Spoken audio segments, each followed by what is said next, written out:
말씀을 본문으로 셋과 에노스 이런 제목으로 잠깐 말씀을 상고하고자 합니다. 셋과 에노스. 셋과 에노스는 공통적으로 소위 이 셋의 계통 혹은 뭐 셋의 계열, 셋의 후예라고 이렇게 말씀드릴 수 있고, 그 반대는 가인의 계통, 가인의 계열, 가인의 후예 이렇게 대조되어 설명할 수 있는데, 중요한 것은 이 셋의 계통은 하나님을 알고 하나님을 섬기고 하나님의 뜻대로 사는 족속이요. 물론 먹고 마시고 일하고 수고하는 일도 하지만, 반면에 이 가인의 계통은 온통 인간의 근본 문제를 도외시한 채 그저 이 세상의 무명을 발달시키고 그다음에 먹고 사는 문제에 매진하면서 정작 인간의 근본 이 문제 해결책인 하나님과는 상관없는 삶. 오늘 온 인류는 이 두 계통으로 나눠져 있습니다. 하나는 가인의 계통이고 다른 하나는 셋의 계통. 이제 가인이 아벨을 죽인 후에 대략 한 20년쯤 지난 다음에 하나님께서 이제 그 후회를 줍니다. 아벨 대신에. 25절 보실까요? 아담이 다시 자기 아내와 동침하며 그가 아들을 낳아 그의 이름을 셋이라 했으니 이는 하나님이 내게 가인이 죽인 아벨 대신에 다른 씨를 주셨다 함이며, 죄악이 증가하는 동시에 이제 신앙의 씨도 자라나는데, 아벨이 죽은 후에 약 한 20년 지난 시점에 하나님께서 아담에게 다른 씨, 셋이라고 한 아들을 주셔서 아벨 대신에 소위 신앙의 계통, 경건한 이 계통을 계승하도록 하셨습니다.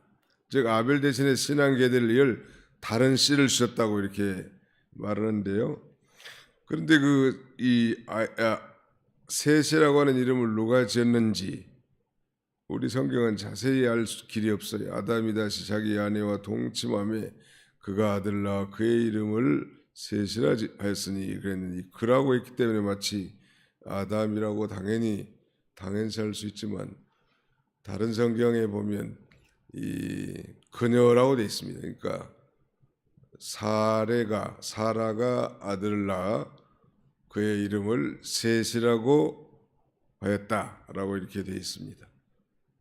대개 히브리사에서는 자녀들의 이름을 아빠, 남자가 이렇게 짓게 되어 있는데, 특별히 오늘 본문에서는 이 사라가 아벨 대신에 하나님이 주신 다른 씨의 이름을 셋이라고 이렇게 지었는데, 그 의미는 25절 하반절에 하나님이 내게 가인이 죽인 아벨 대신에 다른 씨를 주셨다 함이며 그랬단 말. 하나님께서 아벨 대신에 다른 씨를 주셨다, 그런 뜻이 이 셋이라고 하는 이름의 뜻이, 하나님이 아벨 대신에 내게 다른 씨를 주셨다. 그래서 그 다른 성경 번역에 보니까 영어 성경도 한결같지만 그리고 그녀가 그 이름을 셋이라고 불렀다 이렇게 돼 있어요. 아주 특이한 일이죠.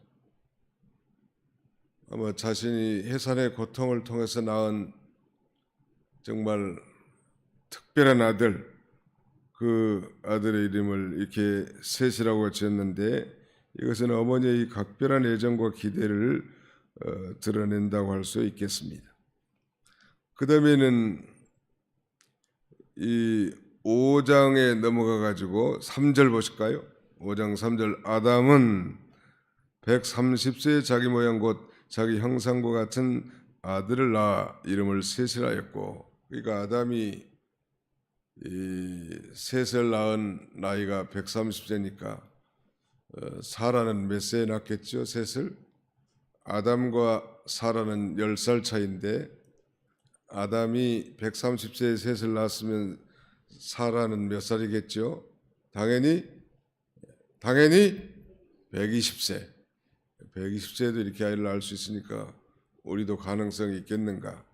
아마 그 시대에는 하나님이 그렇게 인류 번성을 위해서 이 태를 열어주신 것 같아요. 근데 거기 자세히 보시면 5장 3절에 아담은 130세 자기 모양 곧 자기의 형상과 같은 아들을 낳았다. 사실 아담과 하와는 5장 1절에 있는 대로 창조하실 때 하나님의 형상을 따라 아주 고상하게 지음받은 그야말로 하나님의 걸작품이었죠. 하나님의 형상을 따라 지음받은 존재되었습니다. 하나님의 형상이라 하면 그 대표적인 것 중에 하나가 영적인 존재, spiritual being으로 창조된 존재란 말, 영적인 존재로 창조됐단 말. 모든 피조물 가운데 우리 인간만큼, 사람만큼은 영적인 존재입니다. 영적인 존재라 하면 하나님께 예배드리는 존재, 하나님을 섬기는 존재로 지었다는 거예요. 그래서 우리 주변에는 예수를 믿지 않는 사람이라도 대상만 다르지 예배를 드리잖아요. 제사. 아무리 사람들이 제사를 정성껏 드리는 이유는 그들에게 희미하게나 남아있는 하나님의 형상, 즉 종교성이 남아있기 때문에 그래요. 모든 인간은 종교심을 다 갖고 있는 거예요. 믿는 사람이든 믿지 않는 사람이든. 그러니까 자기의 대상, 하나님, 참신 하나님을 찾기 전까지는 끊임없이 자기가 섬길 대상을 숭배하는 거죠. 이것이 인간의 독특한 존재인데 여기서 하나님의 형상대로 창조된 이 고상한 형상이 아니라 여기는 이제 아담의 형상을 따라 자기 모양 곧 자기 형상 같은 아들을 낳았다는 건 이제 아담이 하나님 앞에 범죄함으로 그 고상한 하나님의 성품이 파괴되고 전적 부패하고 타락하고 그리고 궁극적으로는 죽을 수밖에 없는 그런 존재, 연약한 존재, 유혹에 빠지기 쉽고 마침내 죽을 운명을 지니는 그런 존재로 창조되었다. 누가? 셋이. 그걸 지금 언급하는 것입니다. 셋뿐만 아니죠. 오늘 저와 여러분들도 예수 믿기 전에 태어날 때부터 죽음을 전제라고 태어나죠. 우리 사실 태어나는 순간 죽음을 향하여 전력 질주를 하고 사는 인생들이. 왜 그 죽음이 들어왔습니까? 아담이 하나님 앞에 선악과를 따먹는 죄를 범했기 때문에. 그 이전엔 죽음이라는 게 없었거든요. 하나님은 죽음이 없는 영원한 존재로 사람을 지었지만 사람이 범죄함으로 죽음이 들어왔고, 그래서 이제 5장에는 계속 누가 이제 몇 세 누구를 낳고 몇 세를 향수하고 죽었더라. 누가 몇 세 누구를 낳고 그 다음에는 몇 세에 죽었더라가 계속 반복됩니다. 놀라운 일은 이제 예수 그리스도 안에 있는 사람은 살았더라. 우리 영혼이 즉각적으로 살고 육신은 예수님 재림할 때 다시 부활하는 이런 놀라운 축복을 얻게 됐죠. 그래서 이 자기 형상과 같은 자기 모양과 자기 형상과 같은 아들은 바로 그거예요. 아담의 타락한 형상과 같은 그런 존재의 아들을 낳았다는 뜻이죠. 자, 우리 한 군데 더 살펴봅시다. 26절, 셋 또 아들을 낳고 그의 이름을 에노스라 하였으니 그때의 사람들이 비로소 여호와 이름을 불렀더라. 여기서 아주 중요한 부분, 그때 사람들이 비로소 여호와 이름을 불렀더라. 이게 아주 중요한 의미인데 그때 사람들이 비로소 여호와 이름을 부르기 시작하였더라가 더 정확한 번역이라고 할 수 있는데 이제 셋이 에노스를 낳고 그때부터 아마 사람들이 많아졌고 오실 그리스도를 믿고 구원의 하나님을 찾고 부르는 일을 시작한 것인데 중요한 것은 여기서 여호와를 부른다는 의미야. 그때 사람들이 비로소 여호와 이름을 부르기 시작하였더라라고 했는데 단순히 하나님의 이름을 불렀다는 의미가 아니고 기도와 감사와 찬양이 있는 공식적인 예배를 하나님 앞에 드렸음을 의미한다는 거. 이거 아주 중요한 의미. 그러니까 우리 인생의 제일 된 목적이 하나님을 영화롭게 하고 영원토록 그를 즐겁게 하는 것인데 하나님을 영화롭게 하고 영원토록 그를 즐거워하는 가장 중요한 게 바로 예배라고 그랬죠. 그러니까 우리는 예배를 위해서 태어났다고 해도 전혀 과언이 아니에요. 그러니까 예배가 도외시되고 무시된 우리의 그리스도인의 삶은 상상할 수 없는 일이죠. 이제 코로나가 어느 정도 좀 진정이 되니까 그래도 교회들이 조금씩 회복이 되는 것 같고, 우리 교회도 제가 보기에는 이제 한 90% 정도는 회복이 되지 않았는가 싶어요. 또 새로운 분들도 보내주셔서 너무 참 감사한데, 코로나 전에는 어떻게 하나님이 살아계시면 이런 그 심각한 전염병을 주셨을까 하는 그런 원망 볼멘 소리도 했을 수 있을 것 같아요. 그러나 세월이 지나면서 그걸 또 하나님이 통과하게 하셨고, 또 그 영적 갈망, 예배를 위해서 태어났기 때문에 하나님 앞에 예배드리지 않으면 이 세상의 그 어떤 부나 즐거움, 쾌락으로는 그 공허한 가슴을 채워줄 수 없단 말이에요. 그러니까 하나님 앞에 나올 수밖에 없는 거예요. 우리가 불신앙의 말도 했고 하나님을 원망하기도 했겠지만, 우리는 예배를 위해서 존재하고 예배를 위해서 하나님이 지으셨다는 말. 그래서 단순히 여호와를 부른다는 것은 하나님 이름만 이렇게 거명하는 게 아니고 기도와 감사와 찬양이 있는 공식적인 예배를 하나님께 드렸음을 의미합니다. 어떤 면에서는 그러니까 결국 이 셋에 의해서 하나님의 공식 예배가 시작돼요. 사실 아벨이 하나님 앞에 참된 예배를 드렸잖아요. 가인은 그럼 뭘까? 가인은 불경건한 계통을 대변합니다.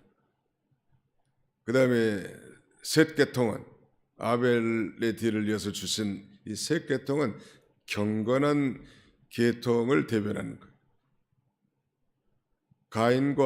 가인과 아벨, 가인과 셋의 대별되는 중요한 차이점은, 셋은 하나님의 이름을 부르고 가인은 하나님의 이름을 부르지 않았다는 것입니다. 세상에 열심히 무슨 음악이나 기계나 그 다음에는 여러 가지 물질 무명의 발전에 온갖 희생권신은 다하지만 여호와 이름을 부르지 않은 세대, 계통이, 우리도 다 먹고 마시는 일에 열심히 노력을 기울이지만 우리의 주 목적은 여호와 이름을 부르는 것이고 공식적으로 하나님 앞에 예배하고 하나님을 찬양하는 것이 우리의 메인 잡이, 우리의 본업은 하나님을 섬기는 것이고 우리의 부업은 세상 일이에요. 한번 더 합시다. 우리의 본업은 하나님을 섬기는 일입니다. 네, 이 본업과 부업, 메인 잡과 사이드 잡이 바뀌면 안 됩니다. 우리가 열심히 일하죠. 세상에 누구보다도 더 열심히 일하고 양심 써서 최선을 다하지만 세상에서도, 그러나 우리의 본업이 뭐예요? 여호와 이름을 부르는 일이란 말. 단순히 이름만 부르는 게 아니고 여호와 하나님 옆에 정말 기도하고 찬양하고 예배하고 헌신하고 섬기는 그런 인생을 살도록 우리를 지어놨는데, 예배가 소홀된다면 그 인생은 실패가 자명하잖아요. 역설적으로 예배의 성공자라면 우리 그리스도인들에게 있어서는 인생의 성공자예요. 한번 짭시다. 예배의 성공자가 인생의 성공자입니다. 예. 그래서 어떤 목사님은 예배를 목숨같이 귀하게 여기라고 강조하는 분도 계시잖아요. 그만큼 중요한 건 마음 형식이 아니란 말. 하나님을 향한 그 예절하고 간절한 마음. 시간이 나돼서 말씀을 마무리해야 되겠는데, 아무튼 다른 건 다 잊어버리더라도 내 본업은 하나님을 섬기는 일이다. 하나님의 이름을 높이는 것이고 예배하고 찬양하고 감사하고 기도하는 것이다. 이것이 이 본업을 잘하기 위해서 우리가 부업, 사이드 잡도 열심히 하는 거죠. 그걸 우리 하나님이 기뻐하셔요. 왜? 우리를 그 목적으로 지었고 우리의 이 예배 행위를 통하여 하나님께서 영광을 받기를 원하시기 때문입니다. 이러니 예배 성공자들이 다 되는 그런 저와 여러분들이 다 되시기를 주님의 이름으로 축원합니다. 거룩하신 우리 아버지 하나님 감사합니다. 우리 모든 성도들이 지금까지도 예배를 중시하고 하나님을 섬기는 일을 잘했지만 아벨이 가인에 의해서 살해된 이후에 하나님께서는 정말 아담과 이 하와를 기쁘게 할 이 참된 경건의 계통 셋을 허락해 주시고 다시 이 셋이 에노스를 낳고 그때부터 여호와 이름을 불렀다고 했사오니 우리도 정말 인격적 체험적으로 예수 그리스도를 만나 하나님을 아버지로 섬기며 성령의 인도를 받아 하나님 앞에 마음과 정성과 뜻과 힘을 다하여 온전히 하나님을 섬기는 저희가 다 되게 해 주시옵소서. 예수님의 이름으로 기도하옵나이다. 아멘. 하늘에 계신 우리 아버지여, 이름이 거룩히 여김을 받으시오며 나라의 임하옵시며 뜻이 하늘에서 이룬 것 같이 땅에서도 이루어지이다. 오늘날 우리에게 일용할 양식을 주옵시고 우리가 우리에게 죄 지은 자를 사하여 준 것 같이 우리 죄를 사하여 주옵시고 우리를 시험에 들게 하지 마옵시고 다만 악에서 구하옵소서. 내게 나라와 권세와 영광이 아버지께 영원히 있사옵나이다. 아멘. 아담과 하와인데 제가 아담과 사례라고 했던 것 같아요. 생각해보니까 죄송합니다. 이 하와를 이 사례를 하와로 정정합니다. 기도하시다가 돌아가시겠습니다.